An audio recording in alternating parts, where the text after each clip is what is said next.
Hello, hello. Welcome to the PG-ish podcast. I'm Erin with your parental guidance to help you grow yourself as a parent and raise healthy, happy, and successful humans.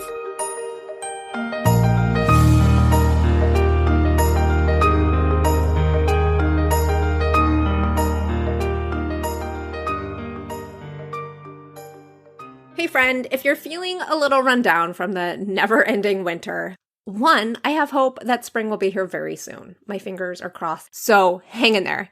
And two, if you need a little extra nutritional support, check out my new favorite vitamins. Now, I started using Gem at the end of last year, and I'm obsessed with this real food multivitamin. Heck, even my kids love it.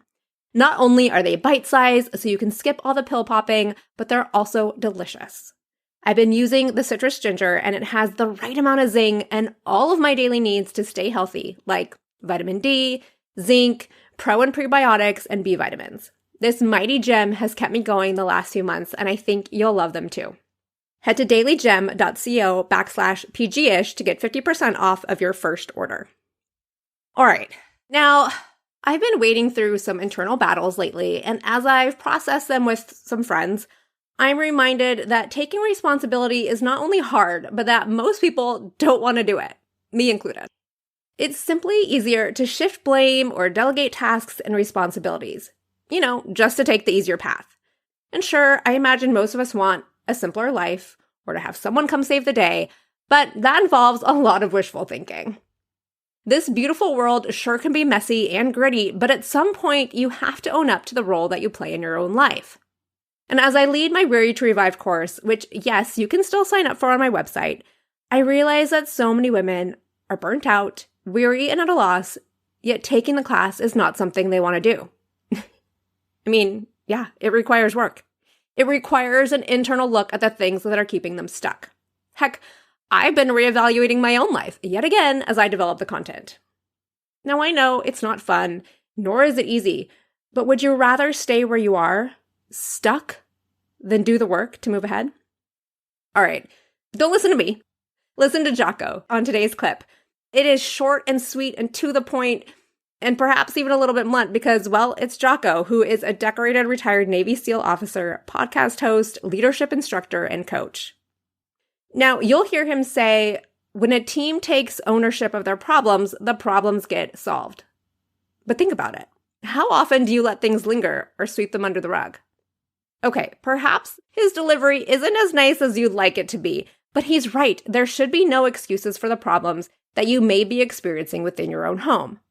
Sure, there are plenty of problems that are bigger than you and outside of your control, but within your family, as you lead your kiddo, who is the next generation, it starts with you. And yes, it's work, and it's gonna get uncomfortable. It may be a little messy, but demonstrating your humanity, your problem-solving skills, your passions, your determination, your growth, and so forth, should be witnessed by your kiddo. If not you, who?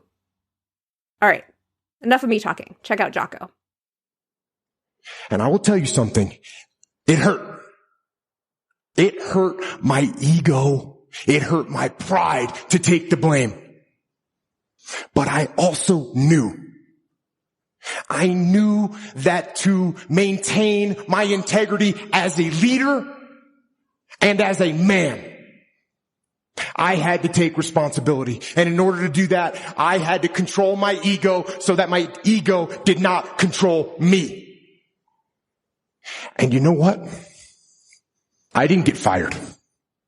In fact, my commanding officer, who had expected excuses and finger pointing, when I took responsibility, when I took ownership, he now trusted me even more. And my men, they didn't lose respect for me.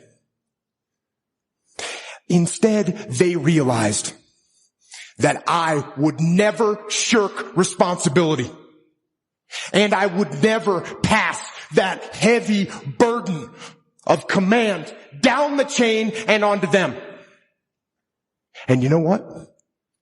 They had the same attitude.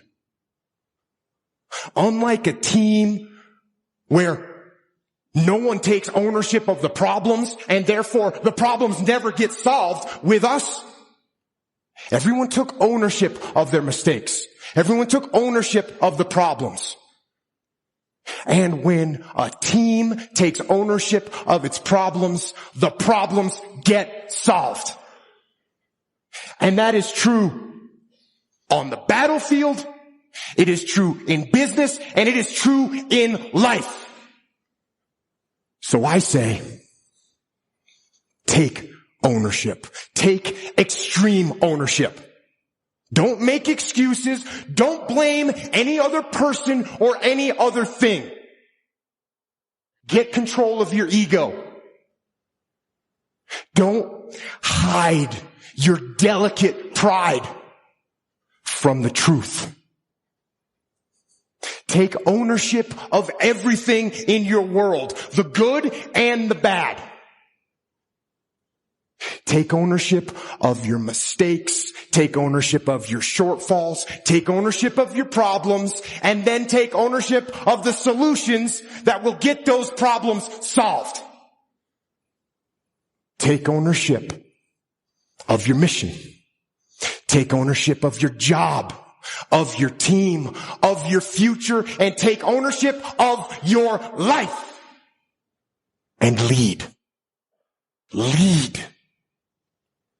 Lead yourself and your team and the people in your life. Lead them all to victory. Yep. No further explanation or summary needed, except that maybe you might want to consider writing a personal mission statement for yourself and your family so that you have a North Star to guide you and be reminded of when things go awry. And P.S., I guide you through that process in my Weary to Revived course. Just saying. If you need some extra support. All right, friend, if you want to listen to the full talk, head over to YouTube and look for Extreme Ownership with Jocko at TEDx University of Nevada. In the show notes, you can find a link to that talk or to one of his books, Leadership Strategy and Tactics, Field Manual, as well as learn more about our sponsor, GEM. Thanks again for joining me today. If you're enjoying PG-ish, please subscribe and leave a comment or review on Apple Podcasts so that more parents can grow alongside their kiddos, just like you. See you next time.